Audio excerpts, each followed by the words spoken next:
Hello my dear friends, praise Lord. ரொம்ப சந்தோஷம் இந்த வீடியோவில் சந்திக்கிறது. இன்றைக்கி நம்ம எதை பற்றி பார்க்க போகிறோன்னா, கண்களின் இச்சை. இன்றைக்கி கண்களின் இச்சை என்னென்னா பயங்கரமாக பெருகிருச்சு. ஏன்னா எதை பார்த்தாலும் ஆசைப்படுற ஒரு எண்ணம் எல்லாருக்குள்ளேயும் வந்துருச்சு.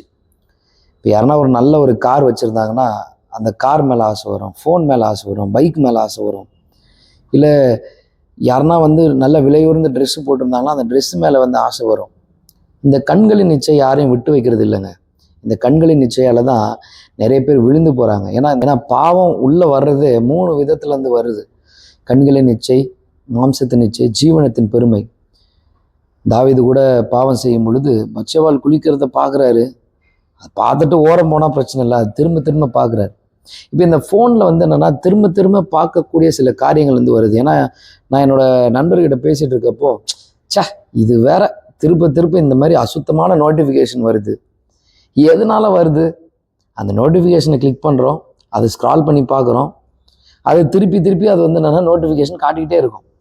சில பேர் ஃபேஸ்புக்கு, ட்விட்டரு, அப்புறம் இந்த இன்ஸ்டாகிராமு, யூடியூப் இதெல்லாம் பார்த்தோன்னா இந்த 18+ கண்டென்ட், அடல்ட் கண்டென்ட்டாக வந்துகிட்டே இருக்கும். ஏன்? அதை கிளிக் பண்ணுறாங்க, அதை பார்த்து ரசிக்கிறாங்க. அதனால் என்னென்னா பாவத்தை மறைக்கிறதுக்கு அப்படியே பெருசாக பரிசுத்தவான மாதிரி காட்டிக்கிறதுக்கு இது திரும்ப திரும்ப வந்துகிட்டே இருக்குப்பா. என்னன்னு சொல்லி தெரிலப்பா. டெக்னாலஜி வளர்ந்துகிட்டே இருக்குது. நம்ம எதை இன்ட்ரெஸ்டடோடு பார்க்குறோமோ அது திரும்ப திரும்ப என்னென்னா நோட்டிஃபிகேஷன் வர்றதை நம்ம பார்க்குறோம். இப்போது இந்த உலகமே என்னென்னா பாவம் செய்கிறது எதனால்? ஒருத்தன் திருடுறான், பார்க்குறதுனால திருடுறான். அது நல்லா இருக்குன்னு சொல்லி நினைக்கிறான், அது திருடுறான். இதே போல் தான் இன்னொருடைய மனைவியை, இன்னொருடைய புருஷனை வச்சுக்கணும்னு சொல்லி ஆசைப்படுறாங்க. இதுதான் நம்ம 10 கட்டளைகளில் பார்க்குறோம். மற்றவர்களுடைய மனைவியை, புருஷனை இச்சையாது இருப்பாயாகன்னு சொல்லி தெளிவாக 10 கட்டளைகளில் நம்ம வாசிக்கிறோம். இப்போது நீதிமொழிகள் 5ஆவது அதிகாரத்தில் கூட தெளிவாக வாலிபர்களுக்கு ஒரு நல்ல ஒரு அட்வைஸ் தரக்கூடிய ஒரு நீதிமொழிகள். ஏன்னா, என் மகனே, உன் புத்தியை என்னோட கட்டளைகளுக்கு செவிசாய் அப்படின்னு சொல்லி ஸ்டார்டிங்கே ஆரம்பிக்கும் பொழுதே அப்படிதான் நீதிமொழிகள் இருக்கிறத நம்ம பார்க்குறோம். பரஸ்தரின் உதடுகள் தேன் கூடு போல் ஒழுகும், அவள் வாய் எண்ணெயிலும் மிருதுவாய் இருக்கும். இன்னைக்கு அநேக கள்ள தொடர்பை பார்க்குறோம், அநேக ரிலேஷன்ஷிப் பிரியறதை பார்க்குறோம், அநேகருடைய மேரேஜஸ் ஃபெயிலியர் ஆகிறத பார்க்குறோம். ரீசெண்டாக கூட ஒரு நடிகருடைய வாழ்க்கை என்னன்னா டிவோர்ஸில் போகிறத நம்ம பார்க்குறோம். நடிகர் மட்டுமா, கிறிஸ்தவத்தில் பார்க்கிறதான இந்த ஊழியக்காரர்களும் இதே நிலைமை செய்கிறத பார்க்குறோம். டிவோர்ஸ் இன்னும் ஆகலை, ஆனால் சபை நடத்துகிற பாஸ்டர். டிவோர்ஸ் இன்னும் ஆகலை, ஆனால் அதற்குள்ள இன்னொரு பெண்ணுடன் ஒரு தொடர்பு. இப்போது இதை என்ன சொல்லிடுறாங்க அப்படின்னா, எல்லா உலகத்துலேயும் சரி, நீங்கள் சினிமா வட்டாரத்துலேயும் இந்த உலகத்தான் சொல்கிறது போல் அது அவர்களுடைய பர்சனல் அப்படின்னு சொன்னாலுமே, வேதாகமத்தின்படி நம்ம பார்க்கும் பொழுது பைபிள் வச்சு தான் உலகத்தை பார்க்கணும், உலகத்தை வச்சு பைபிளை பார்க்கக்கூடாது. அது ஃபஸ்ட்டு எல்லா கிறிஸ்தவர்களுக்கு தெரிய வேண்டிய ஒரு சத்தியமாக இருக்குது. ஏன்னா எல்லாம் பிளைண்டாக நம்பிடுறாங்க. உலகத்தை வச்சு பைபிளை பார்த்து இந்த உலகத்திற்குரிய ஆசீர்வாதங்களை, இந்த உலகத்திற்குரிய காரியங்களை தான் பெருசாக பார்க்குறாங்களே தவிர வேதத்தின் சத்தியங்களை என்னன்னா யாரும் பெருசாக பார்க்கறதில்ல. ஏன்னா இந்த கண்களின் இச்சை என்ன பண்ணுதுன்னா யாரையும் என்னன்னா சும்மா விட மாட்டேங்குது. இந்த கண்களின் இச்சையினால் அநேகர் என்னன்னா தங்களுடைய அழைப்பை மறந்துடுறாங்க, நோக்கத்தை மறந்துடுறாங்க. எதுக்காக இந்த உலகத்தில் வாழ்கிறோம், ஏன் நான் கர்த்தரை ரட்சித்திருக்கிறார், ஏன் என்னை தெரிந்து எடுத்திருக்கிறார், ஏன் என்னை சபையில் வைத்திருக்கிறார், எனக்கு என்ன காரியங்கள் ஆண்டவர் வச்சிருக்கிறாரு, எல்லாத்தையும் என்னன்னா மறந்துடுறாங்க. இல்லை, தரிசனம் இல்லாமல் ஜனங்கள் சீர்கெட்டு போகிறார்கள். ஏன் சீர்கெட்டு போகிறான்?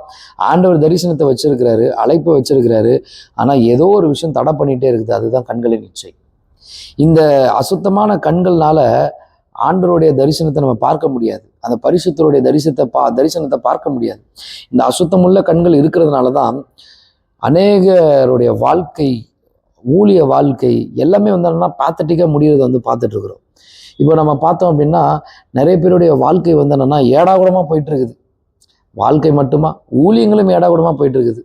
ஊழியம் மட்டுமா, இது ரெண்டுமே நம்ம சேர்த்து பார்க்கும் பொழுது தேவனுடைய ராஜ்யம் கட்டப்படாமல் ஒன்றும் இல்லாமல் போயிட்டு இருக்கிறது காரணமே இந்த கண்களின் இச்சை தான்.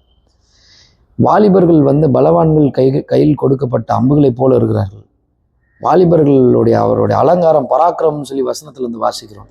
ஆனால் இதே வாலிபர்கள், தரிசனத்தை காண்கின்ற வாலிபர்கள் இந்த ஃபோன்னால், இந்த ரீல்ஸ்னால், அசுத்தமான கண்டென்ட்னால, பொர்னோகிராஃபினால், இல்லை தேவையில்லாத நண்பர்கள், ஆகாத சம்பாஷணைகள் நல்லொழுக்கங்களை கெடுக்கும்.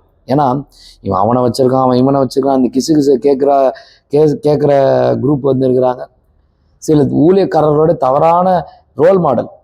இப்போ ரீசெண்டாக வந்து என்னென்னா நம்ம ரீசெண்டாக பயங்கர பிரபலம் யாருன்னா ஜான் ஜெபராஜ். இப்போ அவருடைய வாழ்க்கை வந்து என்னென்னா டிவோர்ஸ் ஆகலை, ஆனால் வந்து ஒரு இன்னொரு பெண்ணோட திருமணம் செய்யணும்னு சொல்லி நினச்சிட்டு இருக்காரு. டிவோர்ஸ் ஆகலை ஆனால் ஊழியம் செய்துட்டு இருக்கிறார். டிவோர்ஸ் ஆகலை ஆனால் சபை பாஸ்டராக இருக்கிறார். இப்போ இவர் மட்டுமா, இவரை விட நிறைய பேர் இருக்கிறாங்க. நிறைய ஊழியக்காரர்கள் இப்படி தான் சுற்றிட்டு இருக்கிறாங்க. லவ் பண்ணி கல்யாணம் பண்ணிக்கிறாங்க. அப்புறம் கல்யாணம் ஆகி சில அந்த கமிட்மெண்ட்குள்ளே போகும்போது இது ஆண்டவர் சித்தம் இல்லைன்னு சொல்லி விலகி போய் இன்னொரு பெண்ணோட திருமணம் செய்து தங்களோட வாழ்க்கையை நடத்துகிறது நம்ம பார்த்துட்டு இருக்கிறோம். இப்போ இந்த கண்களின் இச்சை தான் ஒரு மனுஷனுக்கு பெரிய ஒரு சாத்தானா வந்து இருக்குது. வேத வார்த்தை தெளிவாய் சொல்லுகிறது, கிறிஸ்துவை உடையவர்கள் இந்த உலகத்தின் ஆசையும் அதன் இச்சையும் சிலுவையில் அறைந்து இருக்கிறார்கள். சிலுவையில் நம்மளுடைய ஆசைகள், நம்மளுடைய இச்சைகளை அனுதினமும் வந்து அறையணுங்க. இது அறையிறதுக்கு வந்து என்னென்னா ஒரு சிம்பிள் ஸ்டெப் என்ன தெரியுமா? உபவாசம் இருந்து ஜெபிக்கணும். உபவாசம் இருந்து தன்னுடைய சரீரத்தை ஒடுக்கி நம்ம ஜெபிக்கும் பொழுது, உபவாசம் இருக்கிறதுனால நம்ம நித்திய வாழ்க்கையை பெற போகிறது இல்லை, உபவாசம் இருக்கிறதுனால ஆண்டவர் பிரியப்பட போகிறது இல்லை. நம்ம கண்ட்ரோல் பண்ணுறோம். நம்ம இந்த செல்ஃப் கண்ட்ரோல் வந்து நம்மளுக்கு எப்படி வரும் அப்படின்னு சொல்லுங்கள். செல்ஃப் கண்ட்ரோல் எனக்கு எப்படி வரும்? Unless and until I have to practice. நான் ப்ராக்டிஸ் பண்ணணும், என் சரீரத்தை ஒடுக்கணும். இந்த வெப்சைட்டில் போனால் அசுத்தமான படங்களுக்கு போகிறேன்னா என் கை போகுதா, அப்போ அதை கட் பண்ணணும். தப்புன்னு மொபைல் நெட்வொர்க் அந்த ஆஃப் பண்ணணும். இல்லை நான் திரும்ப வந்து இந்த பாலியல் இச்சையில் விழுந்துகிட்டே இருக்கிறேன். திரும்ப வந்து யாரையோ ஒருத்தர் வந்து பார்க்குறேன், அழகாக பார்க்குறேன், அவங்களை திரும்ப பார்க்கணும், அவங்கள அடையணும்னு சொல்லி நினைக்கிறோன்னு எனக்கு தோணுது.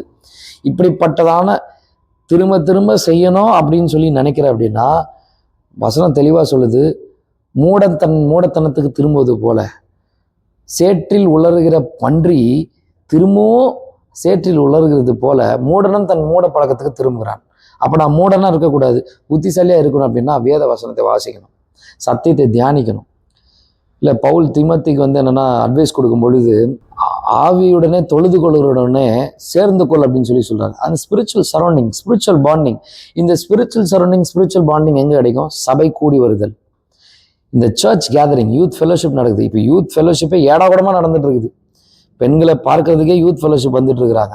அப்போது சரியான விதத்தில் நடத்துகிற ஒரு யூத் லீடர் வேணும், ஒரு யூத் பாஸ்டர் வந்து வேணும், ஒரு மேய்ப்பன், ஒரு கண்காணி. இவர்கள் எல்லாரும் வந்து என்னன்னா ஒரு தெளிவாக குற்றஞ்சாட்டப்படாதவனா, ஒரே மனைவியை உடையவனா, இழிவான ஆதாயத்தை இச்சியாதவனா, மூப்பனா ஒரு கண்காணியாக வந்து போடணும். இப்போ என்னுடைய கேள்வி என்னன்னா, சபை போதகரே பாலில் இச்சையில் விழுந்து, சபை போதகரே டிவோர்ஸ் ஆகாமல் ஒரு பெண்ணோட வந்து இருந்துட்டு எப்படி மூப்பனை கண்காணியை சபையில் வந்து நியமிப்பான்? அப்போ அந்த பிப்ளிக்கல் மாடல், அந்த சர்ச் மாடலே உடையுது. அப்படியே நடந்துட்டு இருக்குது சபைகள் தான்.